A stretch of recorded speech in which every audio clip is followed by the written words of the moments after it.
ఇక ఇవాళ భారత్ దక్షిణాఫ్రికాల మధ్య టీ20 మ్యాచ్ ఫైనల్ పోరు జరగనుంది. బ్రిడ్జి టౌన్ వేదికగా రాత్రి 8 గంటలకు మ్యాచ్ ప్రారంభం కానుంది. మెగా టోర్నీలో తొలిసారి ఫైనల్ ఆడబోతున్న సఫారీలో భారత్ కు ధీటైన పోటీనిస్తారా అన్నది ఆసక్తికరంగా మారింది. అలాగే ఇరు జట్లు సమఉజ్జీలుగానే ఉన్నట్లుగా కనిపిస్తున్నాయి. పోరు హోరాహోరీగా జరుగుతుందని అంచనా వేస్తున్నారు.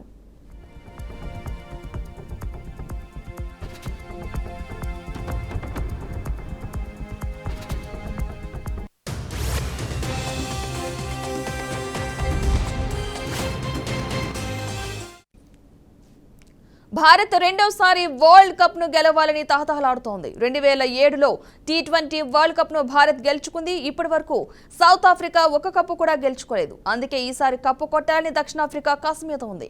టైటిల్ పోరులో గెలుపు ఎవరిదన్న అంచనాలు వేయడం కష్టతరంగానే ఉంది.